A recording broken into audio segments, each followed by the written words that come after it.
If you haven't subscribed yet to Chops Videos, I don't know what you're waiting for, man, because, I mean, he's already dropped so much great stuff, and he's about to be working on the Primal Conflict documentary series, which is, oh, man, it's going to be fantastic. I can't wait for it. I mean, I was there from before the beginning to after the end, which might surprise a lot of people, but I was there, and I was like a fly on the wall, so I got lots of stories, and, all great times, great people.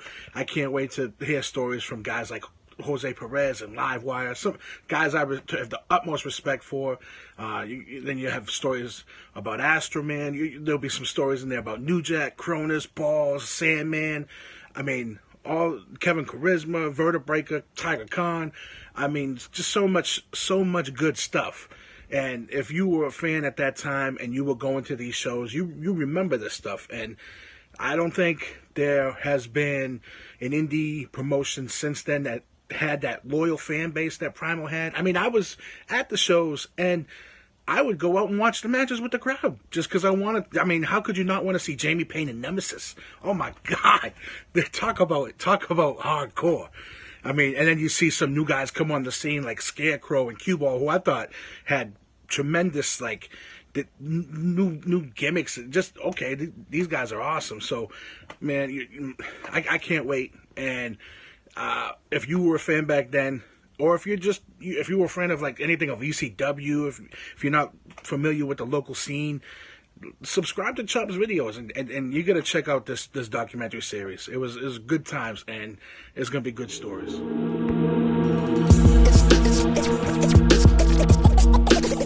It's about time. It's about time. It's too much to know, so we don't care no more. Been afraid so many times that we ain't scared no more. Seen so many things, so none's new to me. Believe so many. This is the Puerto Rican Punisher Vega telling you to check out Chops Videos on YouTube. He's got the best collection of classics in New England wrestling and professional wrestling in general. So go ahead, subscribe, give him a follow, give him a like, and hit the bell notification so that you get the latest videos when they drop. Y no te olvides, que guste o no te guste, Chop Videos, esa es la que hay. The Vertebraker. Click subscribe so you can find out what really happened back in the day with Primal Conflict.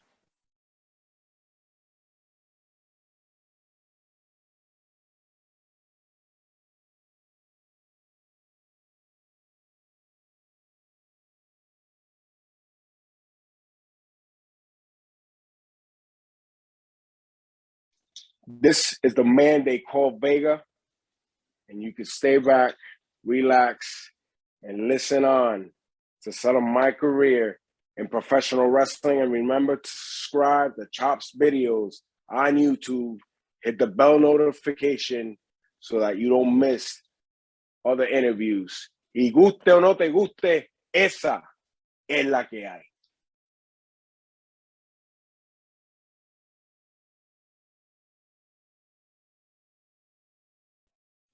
What was the first live show you ever went to? Even as a kid or adult, whatever. What was the first live show you attended?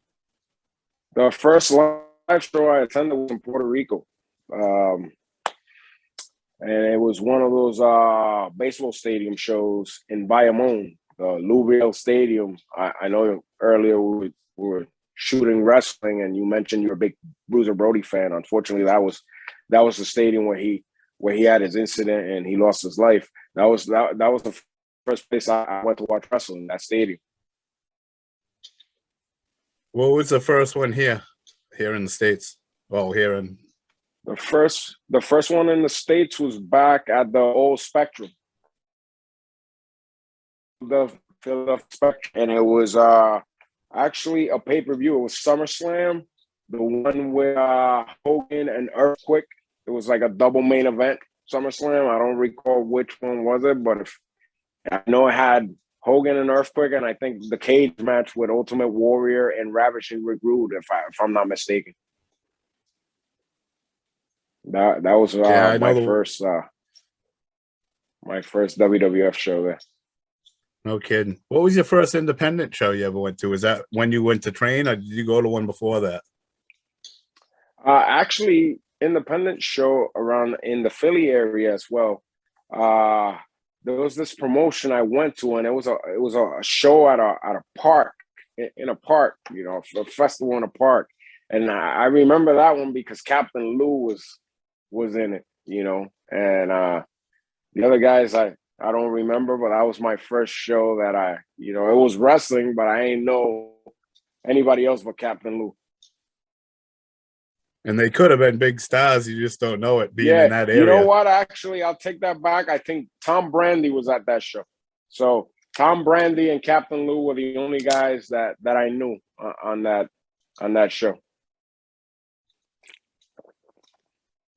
Do you remember your first match? What do you remember about your first match? Well, my first ever match, or after getting trained at Yankee Pro? First ever match. Oh, first ever match, like I said, it was against the Midgets. And it was at Fox Point, at that baseball field in Fox Point in Rhode Island, big festival. I think the main event on that show was 911 against Anthony Rufo as Marvin the Maniac. And I wrestled the Midgets, and I was so green, so nervous that I had geared up in the gear that I had. And I don't know if I misunderstood or whatever, but I had gotten undressed again because I thought it was a no-go for my match. And then the Midgets came, like, when we was on deck. He's, "What, are you going out like this?" I'm like, "No, I took my stuff off. I thought I wasn't doing anything." No, go put your shit back on. We're on next. And the match was quick. You know, it must have been horrible. I wish I could see the footage, but yeah, I just remember that particular moment when I took my shit off and I had to rush to put it back on because we were on deck, you know. What about your first for Yankee? Was there a big difference between them two matches?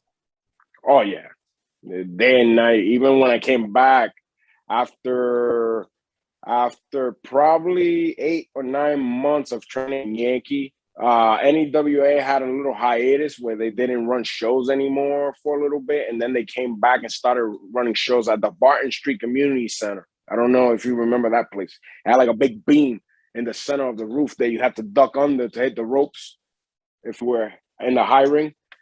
So yeah, day and night when I came back to wrestle for NEWA, because like I said, a lot of the guys, some of them were self-taught, and when I came back, you know, I kind of knew what I was doing, so it was like day and night wrestling some of those guys, you know. But Yankee Pro, it was in levels, you know. There, when I was ring ready, I did like a battle royals, runnings, stuff like that. And my first match was against Michael Foster, Thunder from Down Under, Michael Foster, and it was in New Bedford, Mass. And I remember it was a jam-packed house.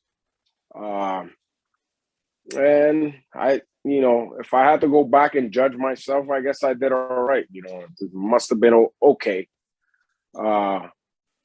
One thing that I always thought of myself having was, as a heel, getting heat with the crowd. And, you know, going back and looking at that match, I probably looked at it like maybe 2-3 years ago. I got my tapes, VHS tapes. I had that back then. You know, I had that ability to piss people off, run my mouth, and get people freaking hate me and stuff like that. So that's one thing that, you know, I go back 20-some-odd years, and I guess, okay, I still had that from that day on till now.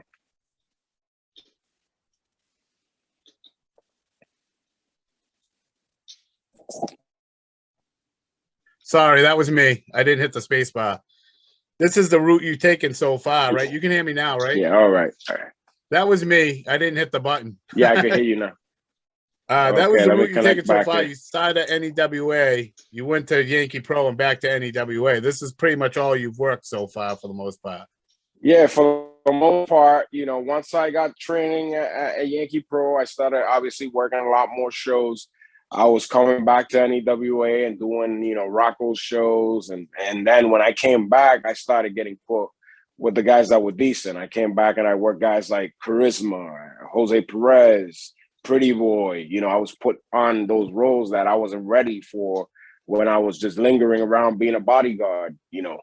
So I got to come back and work with a lot of those guys. I got to come back and work with some guys that were good guys, but not the best in inside the ring. But, you know, I enjoy both. I enjoy my time in NEWA, and I love those guys, you know. I love Rocco. He was always good to me. He treated me good. He took a liking to my father. He became friends with my dad. So, you know, a lot of guys have different opinions. To me, I'm just glad that, you know, he gave me my first shot. It's my understanding your dad was very supportive of you in the wrestling and always like there with you. Yeah. Like I said, you know, I started when I was a kid. You know, I wasn't able to drive, so we lived in Providence. He would bring me to New Bedford 3 times a week to train. And then once I started doing all these shows, he would obviously drive me to all the shows or whatnot. So he was definitely, you know, not only my father, he was my travel partner, my best friend.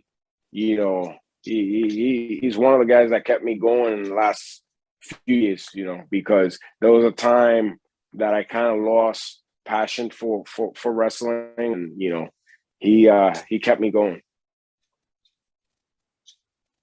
Yeah, it must have been good to have somebody there with you doing it with you. Yeah, definitely was, man. Who was your first big name star that you consider a big name star that you got to get in the ring with, and what was that experience like? Big name from like WWF. My first big star from like TV was Brutus the Barber Beefcake, and I got the call that back then, you know, they used to get a page. I remember having a pager back then, and you know, there was this guy Joe Pable. He's also passed away since then, and he was like the guy that would set up dates for the guys and tell you how to get to places. He gave me. He hit me up, paged me. I called him back. He's like, "Hey, kid, you're getting your first big match." I'm like, "Yeah." And I thought he was ribbing me at the time. He's like, "Yeah, you're working with the barber." I'm like, "No, I'm not." He's like, "Yep." And that was my first name was Brutus Beefcake. Any memories or opinion on that batch? I just went through it quick. Brutus Beefcake. I actually got a good story on that match because got to the building. You know, I introduced myself. I'm like, "Sir, I'm such and such. You know, we're working tonight. Just let me know whatever you want to do." And he's like, "I'll get back to me in a little bit, kid." And you know, back then they would ask you who you train with, how long you've been doing it, or whatnot. And he asked me, "Oh, can you listen?" I'm like, "Yeah, I'm a good listener." So he puts a match together, and you know, I listen to it, and we go through the match. I don't see him again. Now it's later in the night. We're on deck.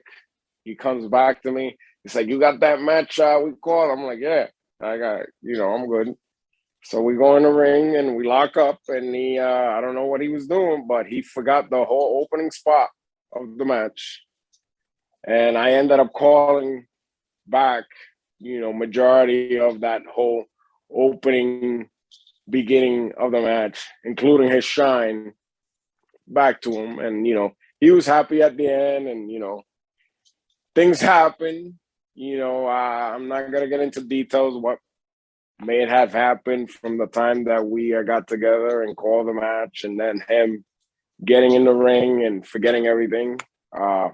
But yeah, we went through it, and I thought it was cool shit, man. This is a guy that I watched, you know, growing up. I would have never thought that I would get to share the ring with this guy.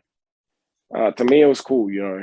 After that, we worked several other times, and we was cool. Now, was South Coast or GCW going on at this time or around this time? No, this was still Yankee Pro Wrestling at the time. There was no Steve Ricard yet. Okay, so this is like probably mid 94, 95, around there, something like that. That's probably 97, 98, circa. Okay, so probably like right before that stuff started coming out. Yeah, right before. Yep. I think South Coast, if I'm not mistaken, started like 99, mid 99, something like that. Yeah, that's what I was thinking. I think the first show I went to was like late '99 was the first time I went. I don't know when they started, but Yeah. I think that was the first one I went to. That's when it started. That thing started. It was weird because, you know, Steve was just a camera guy, and Steve I had met back in Connecticut doing some shows, and then later on when I started doing shows for Tony Rumble, he would go and videotape matches, and you know, he ended up coming to like the Puerto Rican festival with me. Hooked up with Perez. Perez brought him up to Yankee. He started going to Yankee shows, and the rest was history. You know, one day they had one of these big meetings with splitting the roster.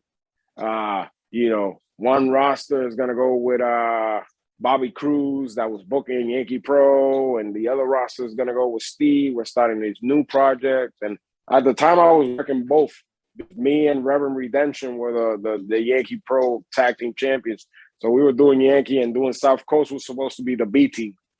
So later on down the line, it ended up being South Coast that was doing most of the road shows, the bigger shows.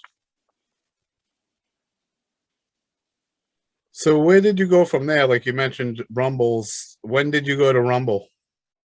Rumble around that same time, around 99.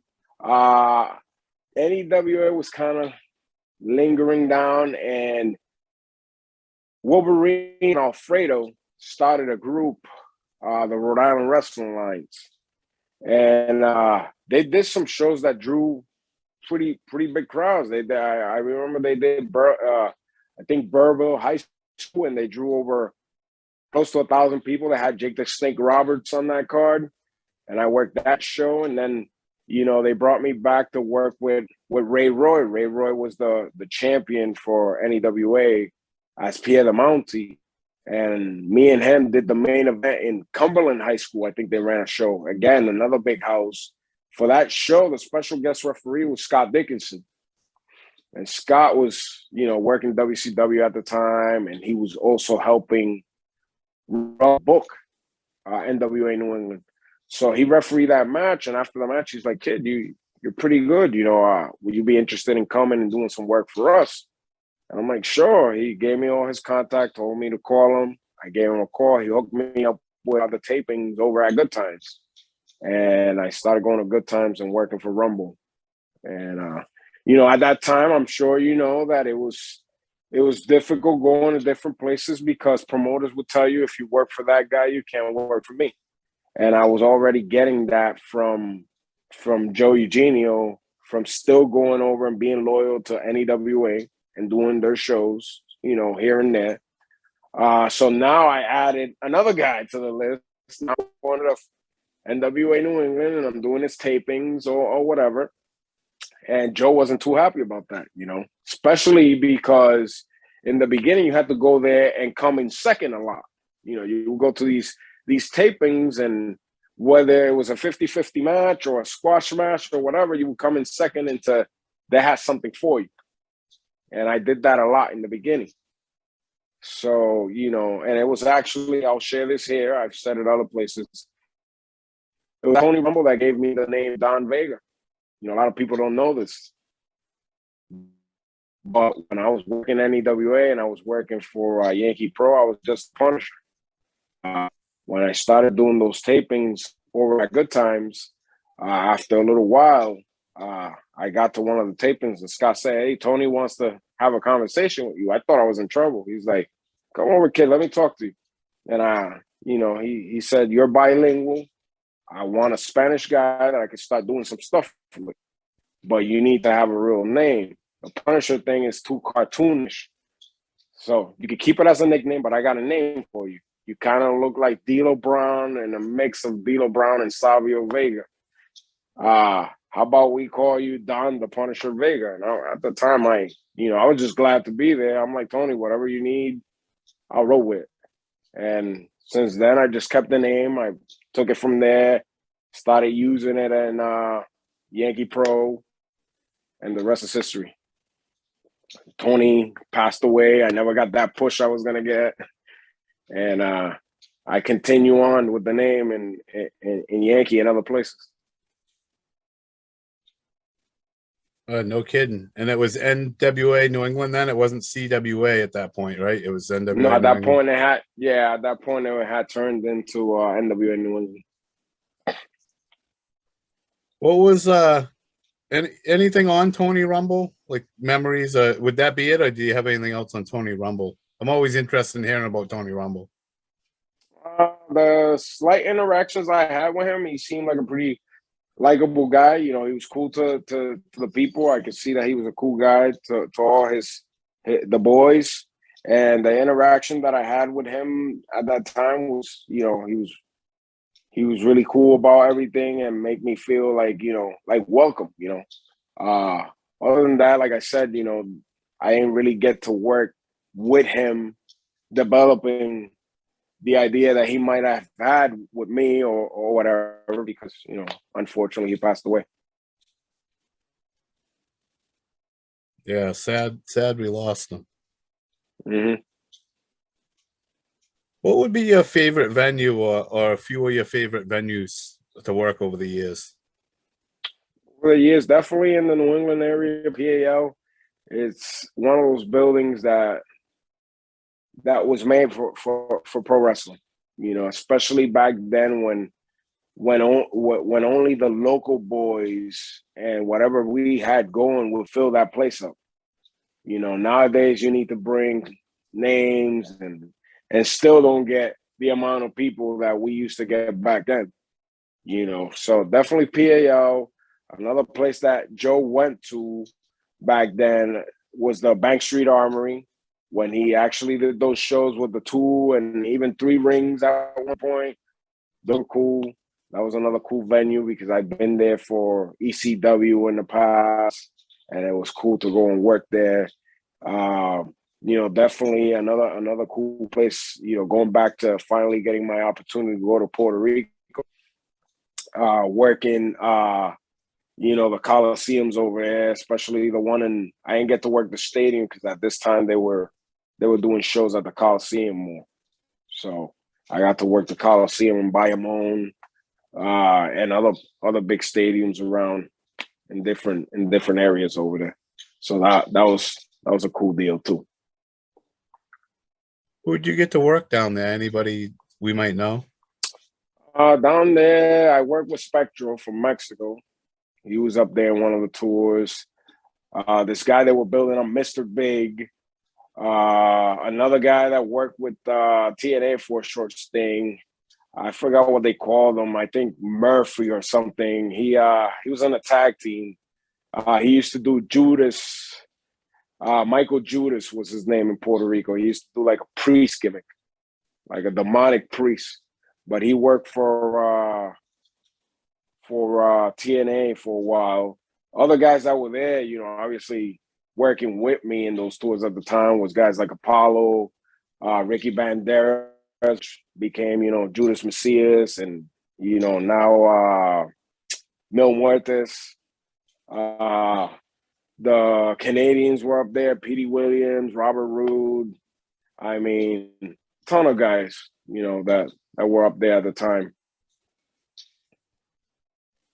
MLW is trying to open a second show for Lucha Underground, like reopen that as a second brand, like totally separate, but they couldn't get the TV.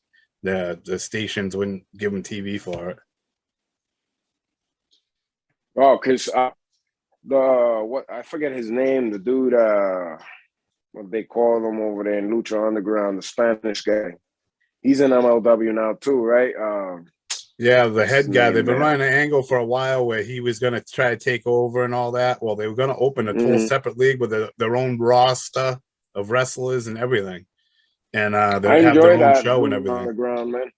Yeah, Lucha Underground was definitely cool. I enjoyed that whole series there. It was definitely different. It was actually looked like it was going to be a pretty cool angle. I like MLW. I think they have the best format for wrestling. Yes. The format they run. Yeah, the format, the production is good. Hopefully they get on a bigger platform as far as television, so that they could get the proper exposure, because there's a lot of people that still don't know about the MLW product. That unfortunately, it's a loss because it's good. It ranks up. Right, it's that and that talent. Like, he's good at finding talent, but he builds them. And as soon as they get big enough, they get AEW open and hurt them a lot, because they took Sammy Guevara from them. They took the Lucha Brothers. They took MJF. Yes. They took Darby Allin. They took that Duarte guy, that young kid that's like 19. All of them come directly from MLW. Plus, from Jimmy MLW. Havoc there. Yeah. All MLW guys that MLW already had, marketed and built up for TV already. They were already getting through that process of knowing how to work for television. And they say they let them work anywhere. I don't believe that, because they haven't been back for one show. They let them work other places, but only where Tony lets them, and only certain people. Like MJF only filled his dates. Brian Pillman Jr. won the OVW title, and 2 days later he had to sign with AEW. They made him relinquish that title. Made him drop to the title. Wow. Okay, yeah. That goes back to the, you work here, you can't work other places, at a bigger stage now, at a bigger level. Which, it's okay if you're going to be that way, but it's just funny that they go on the internet and tell everybody, oh, we let our wrestlers work wherever they want, and we're not like Vince. Like, it's just, they lie, Yeah, man. Once there's big money involved, you're not going to let your big star go somewhere else. It's just not going to happen. Right, I understand why, and they shouldn't, because they go somewhere else and get hurt, it screws them over. But it's just the fans think that they let them everywhere because they said that, and some of them they do let workouts. Like Moxley has in his contract, he can. Jericho has in his contract, he can. Certain guys do. Moxley goes and does that GCW and does light tubes and gets all cut up. He's gonna get hurt one of these times, some crazy shit. He's out right now. I believe he's hurt right now. He's out. He's in rehab. Oh, that's what he is. Okay. Yeah, for drinking.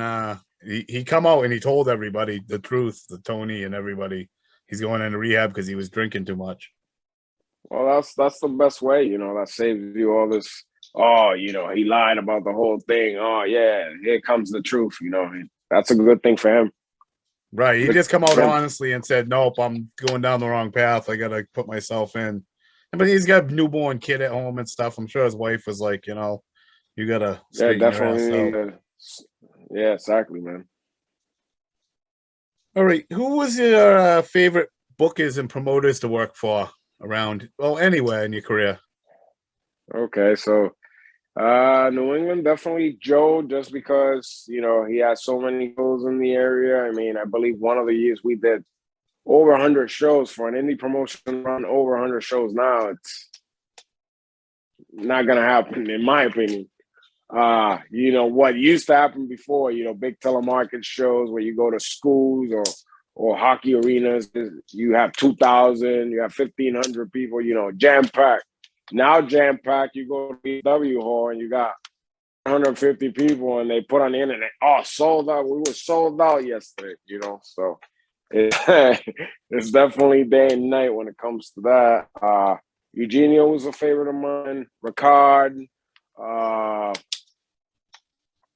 Another guy that I worked for, Chris Setaro, he ran Powerhouse in Worcester. Mike Sparta, he was probably the top of the line favorite there because I've had so many freaking stories with that guy that if you don't know Mike, you would think I'm lying or making it up. Rocky Raymond's another one that was out there, and he's in the favorite list because he was out there. But yeah, going to Puerto Rico and working, the booker at the time was Luke Williams, one of the Bushwackers. We mentioned him earlier. And, it was funny because, you would think that I got my bookings because of, Savio or somebody, from the island. My first booking came from Luke because we have worked together before.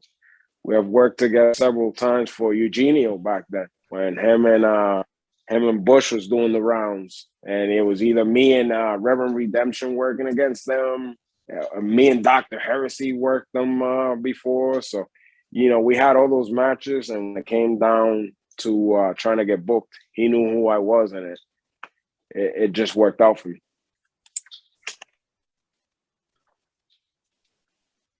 Oh, so he came to Yankee Pro and you worked him there, and that's where he knew you from? Yes.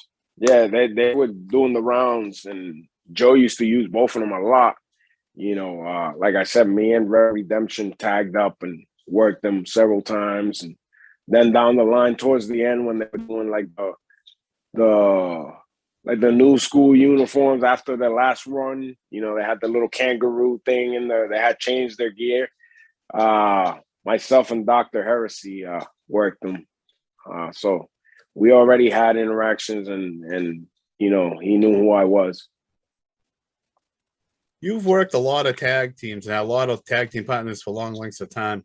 Who would you say was your favorite tag team partner that you like to tag with? You know, the guys that I teamed up with, I could say we're all still friends to this day, so it's hard to pick. You know, like Derek, he's still one of my guys. Chris Blackhart, which I work for now. You know, he's one of my good friends, and we tagged for several years. As far as, you know, probably doing a lot of work and like getting that vibe that we were like clicking together, probably Jose Perez. And I think because, you know, he was there since the beginning, and we were like, I don't say opposites attract, but I know he was a Puerto Rican that was kind of like more of the gringo Puerto Rican, you know, if that makes any sense. He was more of the Americanized, and I was more of the legit. I could speak Spanish. I have the accent, you know, all that stuff. So I think all that made it work. And I think, you know, we probably had a potential to take it further in our run that we had for NECW, but he was winding down, and I think it just happened a little bit late for us there getting together. I seen him say that you were way, way more Puerto Rican than he was, and he was way more white Puerto Rican than you were. Yeah, he's definitely right about that. But like I said, it just made it work more because he would, you know, he would spit the English on some of the promos, and then I would close it off in Spanish, vice versa, you know.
And he says, he goes, hello, Howard Finkel. And he shakes both of our hands, and he goes, where are you guys coming from this evening? And I'm like, kind of just, you know, blown away that I'm standing here talking to Howard, even that far in the game, again, because Howard is somebody I've always looked up to and emulated with the whole ring announcing and everything. And I tell him, well, Steve says he's from Massachusetts. I said, well, I'm from Rhode Island. And he says, well, wait a minute. You must know about the New England Pro Wrestling Hall of Fame. And I was blown away when he said that. I was It's me, literally, Gino, John Cena, and King Sleazy. If you could say who's the most random crew you could put together for a conversation, that might be it. It doesn't really get any more random than that. But definitely a cool memory though. Very unique. And so yeah, places like that, Good Time Emporium, Wonderland, Dog Tracks, the Legion and Seekonk, some of my favorite places. One of the wrestlers that you would see in 1998, 1999 was Chief Dave Fox. I remember Chief Dave fondly. He was a real nice guy. Wrestling, he was the ring announcer. But MTV was there to film scenes from MTV True Life. What was it called? MTV True Life, I Want to Be a Pro Wrestler or something like that. And it was a documentary, on MTV. And Mick Foley walks in with his Bruce Springsteen, jacket on there and flannel and everything. And I'm like blown away. Mick Foley's just checking out all the merchandise tables. He's buying a couple things, comes and introduces himself to me. And he's like, oh, thank you so much for, giving me a spot at this. I was in the area and Matt called me up and really appreciate it. And Mick ended up signing, unannounced for probably about an hour, maybe just over an hour. And he had a nonstop line. People were going crazy, panicking when they saw him. Like, what? I mean, people were literally that were local were running home or like speeding back to like Swansea or Seekonk and grabbing stuff at home and rushing back to get it signed. It was pretty fun to watch. But that was unreal. Mick Foley, what a nice surprise for everybody. You know what I mean? So that was a cool experience for a ring announcer. And I was like, wow, you got to be kidding. So Mike Sparta comes up to me and he's like, Joe, don't change anything. Keep your hair the exact way it is. I don't want you to change a thing. Dr. Tom likes you. We're going to keep you, and we're going to keep you the exact way you are. Your appearance says you are here. Don't change a thing. Brings me in. So and he's like, talking to a couple other people. I think it was like Larry Zbyszko and I don't know, a few other people. I don't remember now. All of these guys were in the WWF in '93, that very same year. So, to see them there as a kid, I guess I knew it wasn't the WWF, but I perceived it the same way. I thought it was just as good. I was just so excited to be there. I saw some of the WWF stars, and that was my first look at other talents, the independent wrestlers. And I absolutely loved it. I soaked it in. I waited after the show. I waited during intermission to get autographs from her. He would just sign real quick and, hey, yeah. He didn't want to be bothered. And I was kind of disappointed about that. But still got to meet the guy. He went to the Super 8 tournament and ended up being invited back the following year, went to 2002 Super 8 and got to interview all 8 participants that year backstage. Donovan Morgan and Bobby Roode, who of course went on to TNA and WWE fame, Jamie Noble, Matt Stryker, AJ Styles. So the Amazing Red, there were a lot of great talents at that show as well. That show was even better. I mean, it was just from top to bottom, a fantastic show. Kind of more of the same. Anthony Rufo was also a co-owner of that promotion, along with Tommy D, who was the owner of Power League Wrestling. So they kind of combined their efforts, along with some other, backers. I don't remember at this point who it was, but yeah, Rich really hooked it up, and I kind of became Rich's replacement. And so that was 2009. 2010, I did the Hall of Fame again, but I said, you know what? Let's turn it into its own kind of full weekend. And I said, let's tie in a fan fest with it. So 2010, it was 2 days, which that was the only time I used that format because it tends to work better. Either, it's hard to explain, either one full day, where you're doing everything, and maybe the Hall of Fame the night before or something like that. The only time you want to expand it into multiple days, if you're going all out, you're doing like a 3-day weekend, that makes more sense. You can pan it all out. So, we had Adam Baum come in the morning. He signed autographs on day 1. We had Ox Baker, Just Incredible. And then day 2, we had Superfly Jimmy Snuka. We had Dangerous Danny Davis. We had Kenny Dykstra. Larry Zbyszko, the living legend. We had Antonio Thomas of the Heartthrobs. We had John Cena Sr. And we had Rick. Forget that day. Howard calls me up at the house and says, Joe, I have a question for you. What are your thoughts on Chief J Strongbow? And the way Howard talked in real life is exactly what, how you see him on TV. And I was like, what did you have in mind, Howard? And he said, the Chief is extremely picky in who he works for, but I would think that the Chief should come home to New England and be a part of New England Fan Fest. And I said, I couldn't agree more. I mean, Chief isn't somebody that I had access to bringing in otherwise, because like you said, Chief was very picky in who he worked for. And,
Gorgeous, and I am a Primal Conflict Wrestling superfan.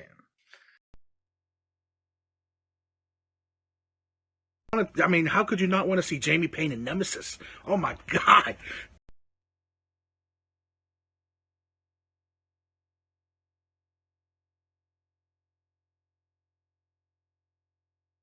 you ever taken a chair shot before? Now, I had never taken a chair shot before. But I'm not going to say that I never took a chair shot before.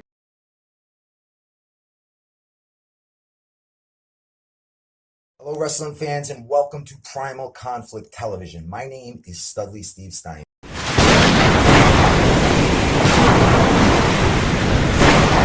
I don't think there has been an indie promotion since then that had that loyal fan base that Primal had. Following conflict.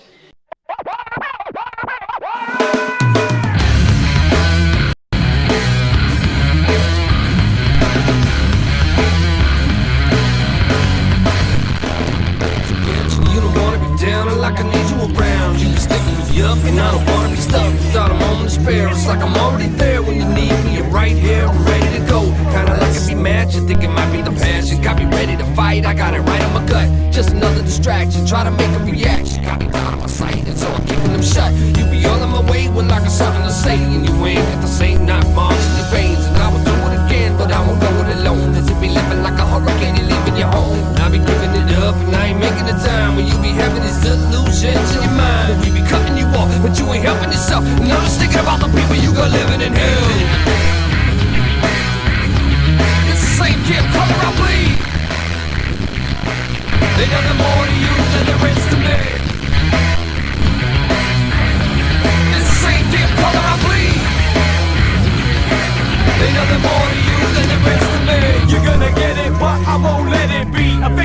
reject. Dawn's the enemy, a roll call, ready for the remedy. A burst of energy secretly sending me on an excursion. My vision blurs when I'm double-fisted, twisted, demented. Jammed them off some skunk, scented, invented a new type of pattern.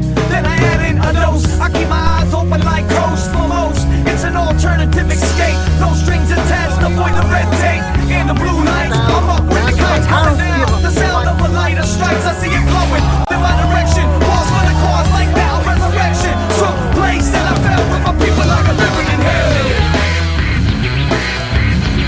It's the same damn color I bleed. Ain't nothing more to you than there is to me. It's the same damn color I bleed. Ain't nothing more to you than there is to me. I get something else.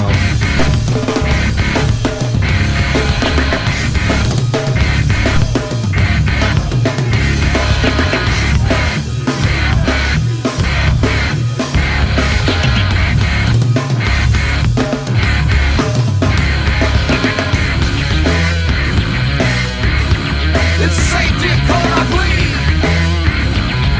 Ain't nothing more to you than there is to me.